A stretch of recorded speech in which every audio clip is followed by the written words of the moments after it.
Bismillahirrahmanirrahim. Assalamualaikum warahmatullahi wabarakatuh. Innal hamdalillah nahmaduhu wa nasta'inuhu wa nastaghfiruh wa na'udzu billahi min syururi anfusina wa min sayyiati a'malina may yahdihillahu fala mudhillalah wa may yudlil fala hadiyalah. Asyhadu an la ilaha illallah wahdahu la syarikalah wa asyhadu anna Muhammadan abduhu wa rasuluh la nabiyya ba'dah. Alhamdulillah, segala puji hanya bagi Allah atas segala nikmat, atas segala karunia-Nya. Semoga kita bisa senantiasa bersyukur kepada Allah Subhanahu wa taala. Di antaranya apa yang sudah selesai kita laksanakan salat maghrib berjamaah ini semoga menjadi bukti rasa syukur kita kepada Allah Subhanahu wa taala. Kita mau tunduk, kita mau rukuk, kita mau sujud hanya menyembah kepada Allah Subhanahu wa taala. Semoga sujud kita ini menjadi pembela kelak kita di hari kiamat di hadapan Allah Subhanahu wa taala. Amin ya rabbal alamin. Shalawat dan salam kita sampaikan kepada Nabi kita Muhammad sallallahu alaihi wasallam yang kepadanya Al-Qur'an ini diturunkan, yang telah Dia sampaikan kepada umatnya dengan sebenar-benarnya, dengan sepenuh hatinya. Tidak ada yang dikurangi, tidak ada yang disembunyikan, tidak ada yang dirubah. Semuanya sudah disampaikan kepada kita, tinggal kita milih apakah kita akan mengikutinya atau meninggalkannya, membiarkannya, tidak mengindahkannya. Semoga kita menjadi umat yang taat, yang sami'na wa ata'na, mengikuti perintah dan contoh dari Nabi kita Muhammad sallallahu alaihi wasallam. Semoga kita mendapat syafaat kelak di hari kiamat. Amin ya rabbal alamin. Alhamdulillah, kemarin kita baru akan membahas di antara salah satu akibat dari kejahatan, kemaksiatan, perbuatan dosa yang kita lakukan adalah timbulnya bencana, kerusakan di muka bumi ini, di alam semesta raya ini, baik itu di daratan, banjir, longsor, gempa, kecelakaan, kekeringan, hama dan lain sebagainya. Baik itu di udara, polusi, badai, topan, baik itu tanaman yang menimpanya, tertimpa bencana, tidak bisa diambil hasilnya. Baik itu buah-buahan, baik itu tempat tinggal manusia yang tinggal di lingkungan tersebut, dalam masyarakat tersebut, akibat dosa dan maksiat yang merajalela yang terjadi, maka timbullah bencana yang merusak, yang merugikan manusia itu sendiri. Kemarin kita baru akan membahas satu ayat yang sudah sering kita dengar, yaitu surat Ar-Rum ayat 41. A'udzu billahi minasyaitonir rajim. Bismillahirrahmanirrahim. Dhaharal fasadu fil barri wal bahri bima kasabat aydin nas liyudhiqahum ba'dalladzi amilu la'allahum yarji'un. Telah nampak dhahara, telah nampak kerusakan di daratan dan di lautan akibat dari ulah tangan manusia, supaya Allah Subhanahu wa taala merasakan kepada mereka sebagian, bukan semuanya, sebagian dari akibat perbuatan mereka. La'allahum yarji'un, supaya mereka mau kembali taat kepada aturan Allah, menjalankan perintahnya dan menjauhi segala apa yang dilarang oleh Allah Subhanahu wa taala. Dhaharal fasadu, telah nampak kerusakan. Dhahara artinya nampak, jelas. Kalau dalam ilmu tajwid kita ada istilah idhar, bacaan idhar itu jelas, nampak, gamblang. Dari dhahara itu nampak dengan jelas. Al-fasad, kerusakan. Itu arti pertamanya, dhahara itu nampak. Arti kedua adalah dia mendominasi, menang, merajalela. Dalam akhir dari surat As-Saff, di akhir suratnya, berarti ayat berapa? Ke-14, yaitu ya ayyuhalladzina amanu kunu ansarallahi kama qala Isa bin Maryam. Wahai orang-orang yang beriman, Jadilah kalian penolong agama Allah Subhanahu wa taala sebagaimana ucapan Nabi Isa ibnu Maryam. Kama qala Isa ibnu Maryam lil hawariyin, kepada pengikut setianya, hawari. Ketika Nabi Isa, id qala Isa ibnu Maryam lil hawariyina man ansori ilallah, siapa yang mau menolong aku kepada Allah, menolong agama Allah, memperjuangkan dakwah ini. Maka orang-orang Hawari itu mengatakan, nahnu ansarullah, kami akan menolong agama Allah. Allah enggak butuh ditolong, kita menolong agamanya. In tansurullaha yansurkum wa yutsabbit aqdamakum. Kalau kamu menolong agama Allah, Allah akan menolong kalian dan menegakkan, meneguhkan, mengokohkan kekuatan kalian.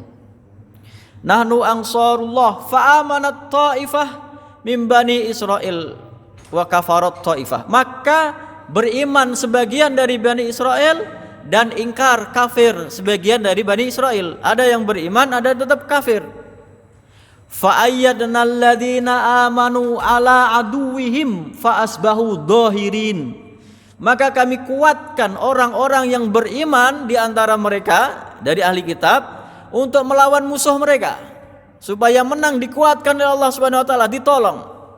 Fa asbahu dhahirin, maka mereka menjadi dhahir, menang, mengalahkan musuhnya. Dhahara bisa diartikan nampak, jelas, gamblang, atau menang, menguasai. Nah, di sini dhaharul fasadu, yang menguasai, yang menang, yang nampak adalah kerusakan. Sebetulnya kerusakan dan kebaikan kalau imbang satu lawan satu itu menang yang baik. Kenapa? Karena satu kebaikan dinilai dilipat gandakan menjadi 10 kali lipat, bahkan 700 kali lipat. Satu kebaikan pahalanya 10 kali lipat, 700 kali lipat, bahkan beribu-ribu kali lipat. Kalau dalam surat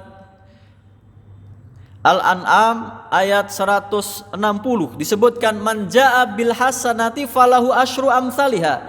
Barang siapa yang mendatangkan satu kebaikan, berbuat amal soleh, baginya 10 kali lipat. 10 misalnya. Wa man jaa bis sayyi'ati fala yujza illa mislaha wa hum la yudlamun. Dan barang siapa yang mendatangkan satu keburukan, kemaksiatan, dibalasnya cuma semisal, satu, tidak dilipat gandakan, dan mereka tidak didolimi. Berarti kalau aslinya, kalau yang maksiat satu, yang taat satu, itu yang menang harusnya yang taat. Kenapa? Karena dilipat gandakan. Sedangkan yang maksiat hanya satu saja. Bahkan dalam surat Al-Baqarah ayat 261 disebutkan, masalul ladzina yunfikuna amwalahum fi sabilillahi kamasali habbah ambatat sab'a sanabila fi kulli sumbulatin mi'atu habbah. Perumpamaan orang yang menginfakkan hartanya fi sabilillah seperti satu butir tanaman ditanam, tumbuh menjadi tanaman, memiliki 7 tangkai. Satu tangkai fi kulli sumbulatin mi'atu habbah, satu tangkai 100 butir. Berarti 7 kali 100, 700 kali lipat. Itu kalau satu lawan satu. Wallahu yudhaifu liman yasha. Allah Subhanahu wa taala melipat gandakan kepada siapa saja yang Dia kehendaki. Wallahu wasi'un alim. Allah Subhanahu wa taala Maha luas rahmatnya, Maha mengetahui keadaan niat hambanya. Maka harusnya kalau satu lawan satu, dosa, maksiat, maka yang menang harusnya taatan, ketaatan, ibadah, amal soleh. Karena amal soleh dilipat gandakan. Kenapa kok sampai dhaharul fasadu, yang menang kok yang maksiat, yang kerusakan? Berarti kerusakannya melebihi 10. Yang taat 1, yang maksiat melebihi 100, melebihi 700. Maka disitulah dhaharul fasadu fil barri wal bahri, telah nampak kerusakan di daratan dan lautan. Di daratan bencana, kebakaran, tanah longsor, gempa, banjir. Di lautan ada tsunami, ada badai, ada berbagai kerusakan. Di udara ada topan, ada polusi, ada berbagai macam. Nampak kerusakan di muka bumi karena yang amal soleh sedikit yang mendominasi kerusakan, maksiat, dosa merajalela. Doharo nampak menang, mendominasi. Bima kasabat aidin nas. Bahasa Al-Quran itu sangat detail, sangat rinci, sangat pas untuk ditelaah. Bima kasabat aidin nas, atas ulah tangan manusia. Kasaba aslinya itu amal kebaikan. Kenapa? Laha makasabat wa alaiha maktasabat. Baginya amal kebaikan, pahala, dan baginya dosa atas perbuatan maksiatnya. Jadi pahala amal soleh aslinya kasaba, laha makasabat. Sedangkan dosa iktasaba, ada tambahan hurufnya. Artinya aslinya orang berbuat taat itu sesuai naluri, enak, nyaman, damai, tenang, nggak takut diketahui oleh orang lain, tidak malu, bahkan lega, bahkan nyaman, bahkan hatinya tenang, bahkan bangga dengan ketaatannya, dengan ibadahnya. Sedangkan untuk amal keburukan, maksiat, wa alaiha maktasabat, ada tambahan hurufnya, iktasaba. Artinya dosa, maksiat itu tidak sesuai dengan naluri hati kecilnya, tidak sesuai dengan tabiat asli manusia. Artinya kalau orang berbuat dosa, maksiat, dia terbebani, takut ketahuan, malu, merasa mendustakan, membohongi hati nuraninya. Berarti orang yang berbuat maksiat aslinya kerjanya lebih berat. Sedangkan orang yang berbuat ketaatan, dia rileks, nyaman, tenang, dan senang dengan hasil kerjanya. Tapi kalau orang maksiat, dia takut ketahuan, dia malu, dia harus sembunyi-sembunyi, dia harus menghilangkan hati nuraninya, mendustakan dirinya sendiri. Nah, itu aslinya. Tapi di sini kok berbuat kerusakan bima kasabat. Padahal kasabat aslinya amal kebaikan. Kenapa? Karena orang yang semakin kerusakan itu sudah merajalela, berarti orangnya sudah terbiasa, sudah sesuai dengan hati nuraninya. Ibaratnya itu sudah menjadi kebiasaan. Justru kalau tidak maksiat, dia merasa nggak nyaman, nggak enak, nggak tenang. Kalau tidak maksiat, sudah kebalik hukum hukum alamnya. Kalau dia tidak maksiat, dia malah pusing. Kalau tidak maksiat, dia malah risau, malah bingung. Dia harus melampiaskannya dengan kemaksiatan. Lah itulah terjadinya kerusakan. Bima kasabat aidin nas, atas ulah tangan manusia, karena sudah mendominasi, sudah terbiasa. Maka orang yang mengingkari kemaksiatan dianggap aneh, dianggap tidak wajar, dianggap menyelisihi kebiasaan, dianggap tidak cocok dengan zamannya, dianggap tidak normal lagi. Yang normal maksiat, sudah kebalik. Nah, dalam kondisi seperti itu rusaklah seluruh alam ini. Bima kasabat aidin nas liyudhiqahum ba'dalladzi amilu, supaya Allah merasakan kepada mereka akibat dari perbuatan mereka sendiri. Supaya apa? La'allahum yarji'un, supaya mereka kembali kepada Allah Subhanahu wa ta'ala. Zalim itu meletakkan sesuatu tidak pada tempatnya, merusak. Makanya salah satu adab yang ditimpakan kepada Fir'aun dan bala tentaranya, digambarkan dalam surat Al-Isra. Walaqad ataina Musa tis'a ayatin bayyinat. Surat Al-Isra ayat 101. Walaqad ataina Musa tis'a ayatin bayyinat fas'al bani Israila idja'ahum faqala lahu fir'aunu inni la'adunnuka ya Musa mashura. Sungguh telah kami berikan kepada Nabi Musa alaihissalam 9 ayat, 9 tanda-tanda kebesaran Allah. Itu kerusakan alam di di masyarakat Fir'aun dan kaumnya. 9 ayat bayinat yang nyata, yang jelas. Fas'al bani Israel, tanya kepada bani Israel. Idja'ahum, ketika datang kepada mereka. Kemudian Fir'aun berkata, faqala lahu fir'aunu, kepada Nabi Musa, inni la'adunnuka ya Musa mashura, aku menyangka engkau wahai Musa kena sihir. 9 itu ada yang mengatakan yang 2 itu adalah satunya tongkat menjadi ular, dan satunya Nabi Musa mengeluarkan tangannya dari sakunya bisa mengeluarkan cahaya yang putih. Nah, 7 ayat, 7 tanda-tanda kebesaran itu dijelaskan dalam surat Al-A'raf tentang Allah Subhanahu wa taala akibat maksiatnya Fir'aun, mengaku sebagai Tuhan, mendolimi, menindas Bani Israel, membunuh anak-anak laki-laki mereka dan membiarkan anak-anak perempuan mereka. Maka ditimpakan kepada Fir'aun dan kaumnya ini ada 9 tadi. Yang pertama tadi ada yang menafsirkan tongkat yang menjadi ular, yang kedua Nabi Musa bisa keluar cahaya putih dari tangannya. 7-nya disebutkan dalam surat Al-A'raf dari ayat 130. Walaqad akhadna ala fir'auna bis-sinina wa naqsim minas samarati la'allahum yadhakkarun. 2 itu di ayat 130 surat Al-A'raf. Bencana alam.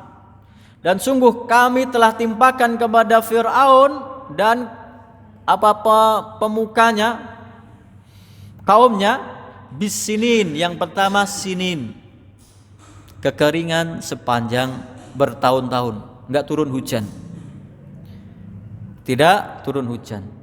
Wa naqsim minas samarat, dan kekurangan buah-buahan. La'allahum yadzakarun, supaya mereka mengambil pelajaran, ingat kembali, tobat kepada Allah Subhanahu wa taala. Makanya ketika ditimpa kekeringan, kita umat Islam itu diperintahkan untuk sholat istisqa. Sholat istisqa itu didahului dengan tobat.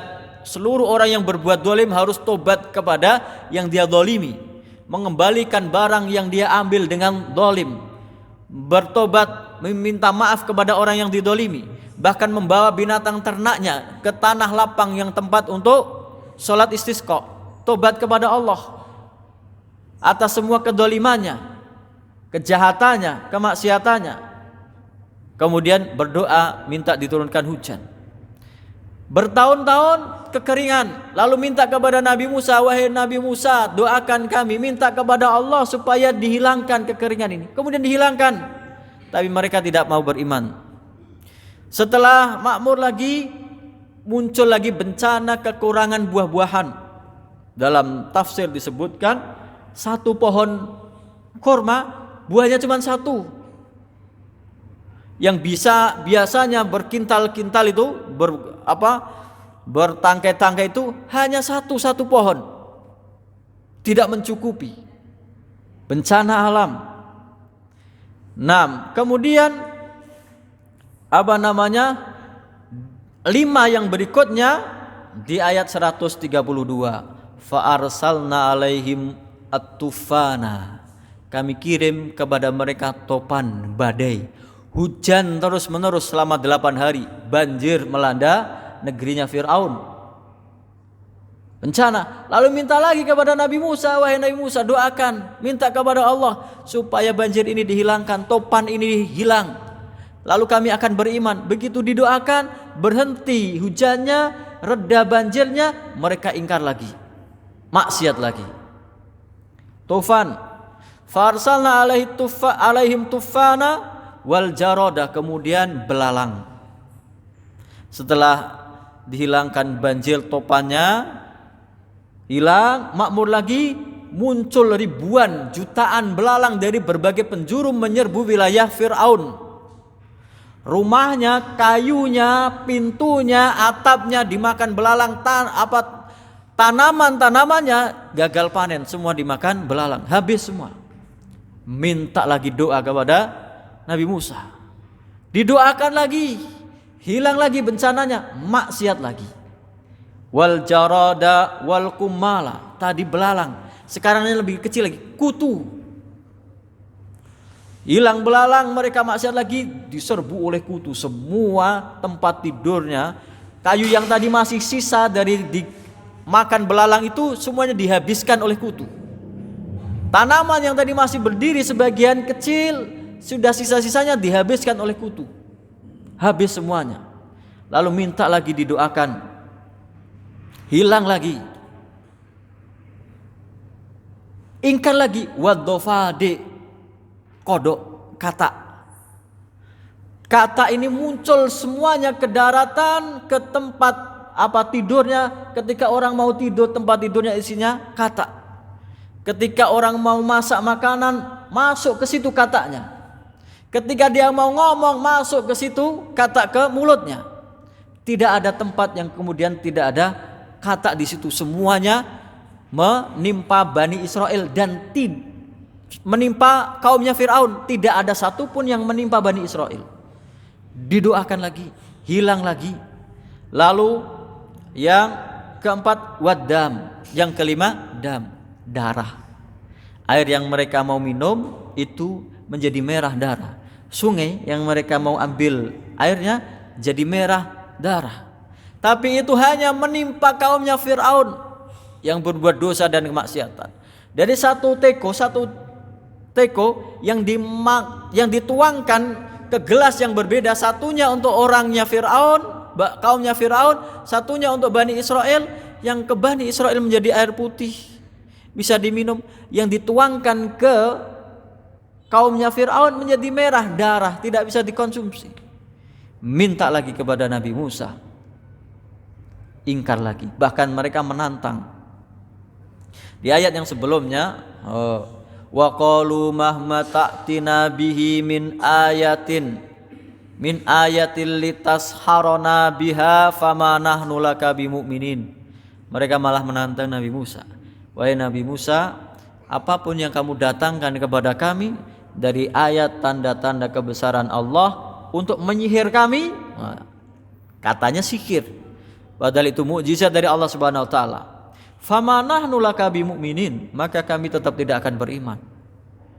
Ibaratnya kalau kayak kita mengatakan sudah 9 kali dibolak-balikkan, ditimpa bencana dengan yang nyata di depan mereka, tidak mau tobat, ya akhirnya mereka ditenggelamkan semua.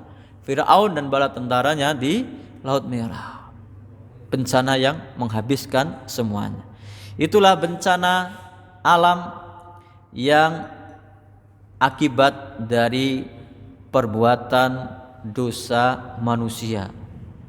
Bahkan para ulama zaman dahulu ketika ada kerusakan, ada masalah di rumahnya, bahkan ada tikus menggerogoti rumahnya, mencuri, memakan bahan makanannya di rumahnya, dia itu introspeksi, oh mungkin karena dosa-dosaku sampai ada tikus di rumah saya. Betapa banyak bencana yang menimpa kita di muka bumi ini, tapi tidak menjadikan dan belum menjadikan kita sadar untuk kembali kepada Allah Subhanahu wa taala. Nah, lanjutnya, di antara akibat dari dosa dan maksiat adalah menghilangkan rasa risih, rasa benci, merasa jijik dengan kemaksiatan. Kalau kita banyak berbuat dosa, berbuat maksiat, maka enggak ada rasa risih lagi. Kalau dalam bahasa Arab disebut ghirah. Ghirah itu terjemahannya adalah cemburu. Orang kalau melihat kemaksiatan sudah tidak merasa risih lagi, sudah merasa nyaman-nyaman saja, itu akibat dari dosa-dosanya, dari kemaksiatannya. Orang tidak punya rasa jijik lagi, nggak ada rasa sungkan lagi berdampingan dengan maksiat. Walaupun mungkin dia tidak ikut, tapi karena dia pernah berbuat dosa, maka dia tidak merasa risih lagi, tidak merasa sungkan lagi. Dan ini yang disayangkan, dia tidak akan dia akan bertambah dari satu sikap yang tadinya tidak risih menjadi terbiasa, menjadi merasa nyaman, dan yang akhirnya justru merasa bangga dengan kemaksiatan. Kita itu kadang hidup dalam keadaan yang sudah terbalik. Kalau ada orang maksiat misalnya, ada orang yang bukan suami istri misalnya berikhtilat, berpacaran di depan mata kita, kita berada di situ, malah kita yang nyingkir, kita yang malu, kalah sama yang pelaku maksiat itu. Mereka nyaman-nyaman saja, mereka tenang-tenang saja, mereka senang-senang saja. Harusnya kitanya yang tegas, jangan berbuat maksiat di sini. Tapi ternyata kita yang kalah, kita yang nyingkir, kita yang sungkan, kitanya yang malah mundur, tidak mengingkari kemaksiatan tersebut. Dan itulah kalau dalam zaman sekarang menimbulkan sikap, kalau bahasa modernnya permisif, serba membolehkan. Ya nggak apa-apa sih, cuman kadang-kadang. Ada orang cuti nggak apa-apa, itu cuman sekali-sekali. Ada orang minum minuman keras nggak apa-apa, itu cuman untuk seneng-seneng. Serba tidak apa-apa jadinya. Serba tidak apa-apa nanti menjadi sebuah kebiasaan. Ketika sudah terbiasa, itu tadi menjadi mendominasi, menjadi orang susah untuk keluar dari kubangan maksiat, dosa, dan segala macamnya. Ini akibat kemaksiatan yang berikutnya, yaitu merasa sudah terbiasa, hilang rasa cemburunya, hilang rasa jijiknya terhadap dosa dan maksiat.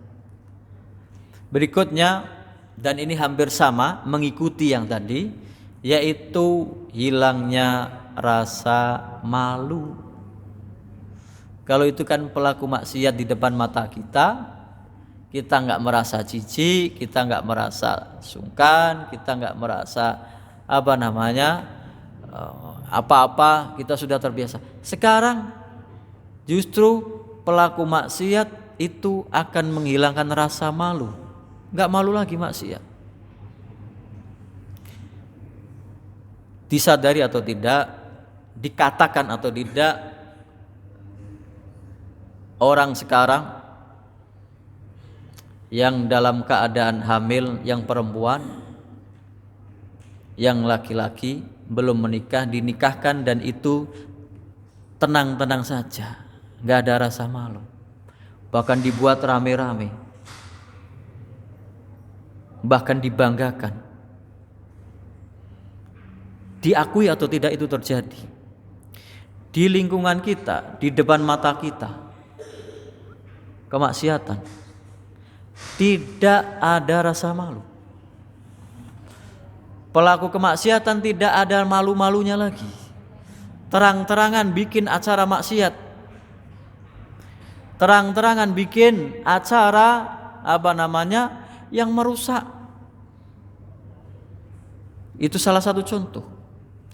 Judi, sebelum rame-rame kemarin dihilangkan, itu awalnya sembunyi-sembunyi. Begitu ada pelindungnya, nampak. Bahkan buka kios di pinggir jalan, bahkan di pasar, bukan di tempat yang tersembunyi, bahkan di tempat yang ramai. Setiap itu ada kiosnya. Di berbagai tempat maksiat, tidak ada rasa malu lagi. Orang kalau sudah tidak punya rasa malu, maka hancur. Yang membedakan kita dengan binatang adalah rasa malu. Binatang gak punya rasa malu. Dia gak pakai baju, dia berbuat seenaknya, dia buang kotoran, dia berbuat sekehendak hatinya, tidak pernah merasa malu. Berarti kalau manusia sudah kehilangan rasa malunya, sudah seperti itu. Maka dikatakan, inna mimma adrakan nasu min kalamin nubuwah al-ula idalam tastahi fasna ma syi'ta. Di antara kata-kata yang diwariskan dari perkataan-perkataan Nabi adalah, kalau kamu tidak malu, lakukan apa yang kamu suka, sekehendak hatimu. Penafsirannya ada dua. Artinya, kalau kamu sudah hilang rasa malumu, sudah tidak seperti manusia, sudah kamu lakukan apa saja. Maksiat, mengikuti hawa nafsu, semua sudah gak punya rasa malu. Kemarin saya contohkan, di depan kita itu berseliweran orang-orang yang mempertontonkan kemaksiatannya. Dan itu setiap hari di depan mata kita. Kalau tidak punya rasa malu, silahkan berbuat apa yang kamu mau. Penafsiran yang kedua, kalau kamu tidak malu kepada Allah, maka sudah, berbuatlah sekehendak hatimu. Artinya patokan kita malu kepada Allah. Malu yang di sini yang dimaksud adalah malu untuk berbuat maksiat, malu berbuat dosa. Kayak tadi, dhaharul fasadu fil bari bima kasabat, sudah terbiasa, sudah menjadi kebiasaan, sudah menjadi adat, sudah tidak malu-malu lagi, sudah menjadi kayak kebutuhan sehari-hari, tidak ada yang mengingkari. Oh, itu sudah biasa, sudah menjadi adatnya, sudah menjadi ya kayak rutinitas, tidak malu-malu lagi menampakkan kemaksiatan. Itu sebetulnya adab yang berat bagi pelaku maksiat, kehilangan rasa malu. Dan lebih parahnya lagi, bangga dengan kemaksiatannya, menceritakan, dulu kalau saya judi di sana, dulu saya kalau maksiat di sana, saya beli minuman keras di sana, saya maboknya di sana, saya joget di sana. Tidak ada rasa malu, membanggakan. Dan ini orang yang menyebut-nyebut, membanggakan dosanya, terancam tidak diampuni oleh Allah Subhanahu wa taala.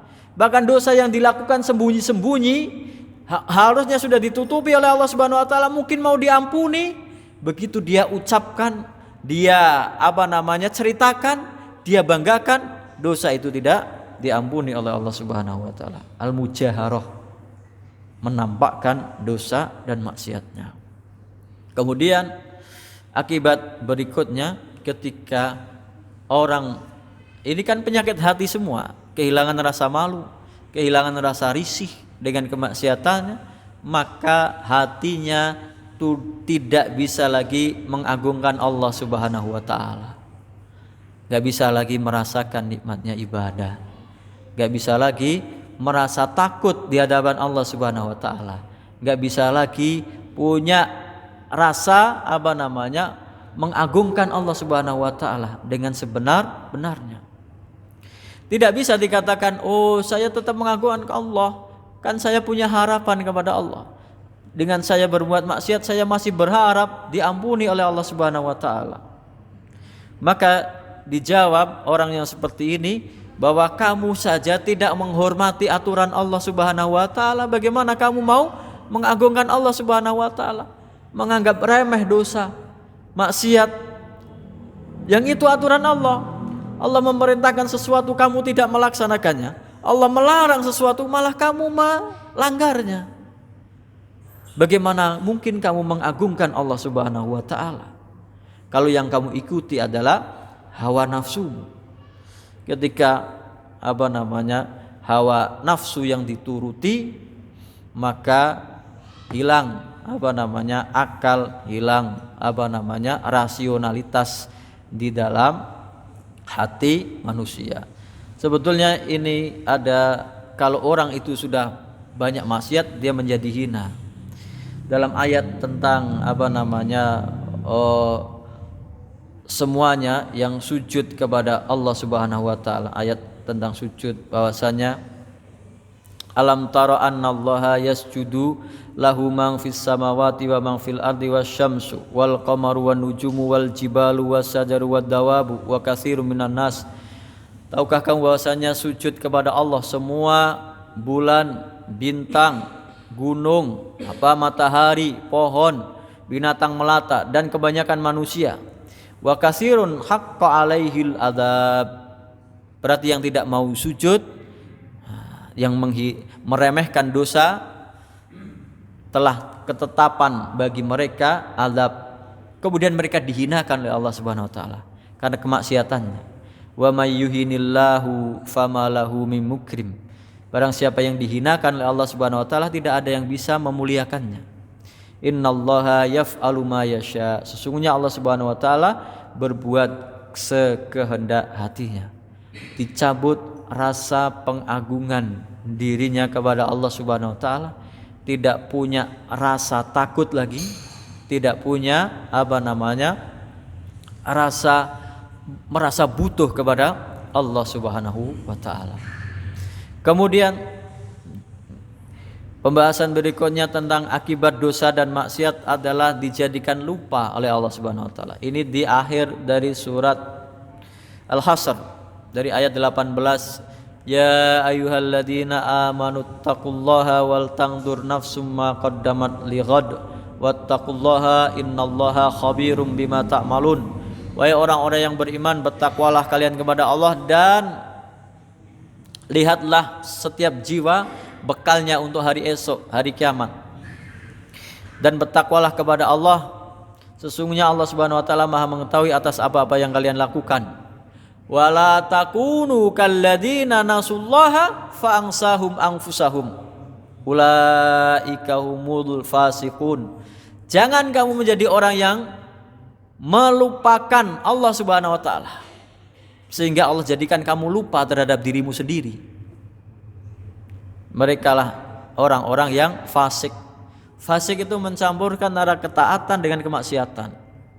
Hukumannya di sini dijadikan lupa oleh Allah Subhanahu wa taala terhadap dirinya sendiri. Lupa bagaimana? Lupa kemaslahatan untuk dirinya sendiri.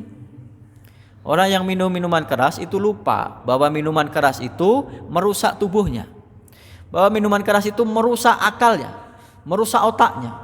Orang yang mengkonsumsi narkoba seperti itu juga. Dia lupa bahwa narkoba itu merusak pikirannya, merusak jiwanya, merusak hartanya, merusak keluarganya. Orang yang berbuat maksiat, selingkuh atau berzina, dia lupa kalau perbuatan itu merusak keluarganya, merusak kemaslahatannya, merusak anaknya, merusak istrinya. Dia dijadikan lupa oleh Allah Subhanahu wa taala bahwa dia melupakan akibat yang ditimpakan kepada dirinya sendiri. Dan yang lebih besar lagi adalah dia lupa kelak di akhirat dia akan dimintai pertanggungjawaban atas segala perbuatan maksiatnya. Yang itu ancamannya adalah azab dari Allah Subhanahu wa taala. Maka orang yang adil, seharusnya orang yang adil itu orang yang menempatkan sesuatu dari sesuai dengan tempatnya, sesuai proporsinya. Ya, tidak adil zalim. Menempatkan sesuatu tidak sesuai proporsinya, sesuai tempatnya. Orang yang dijadikan lupa oleh Allah terhadap dirinya, enggak peduli lagi, yang dia lihat adalah kesenangan yang sementara, hawa nafsunya, syahwatnya yang dia turuti. Akal sehatnya sudah hilang. Akibat-akibat buruk kepada dirinya, keluarganya, masyarakatnya dia lupakan. Lupa terhadap dirinya sendiri. Kemudian orang yang berbuat baik posisinya rendah, dia tidak mendapat derajat yang tinggi. Dalam hadis tentang datangnya malaikat Jibril di hadapan Nabi Muhammad SAW bertanya tentang Islam, iman, ihsan. Paling tinggi adalah ihsan. Orang yang maksiat itu hilang kesempatannya untuk menjadi orang yang ihsan, kecuali dia mau bertobat.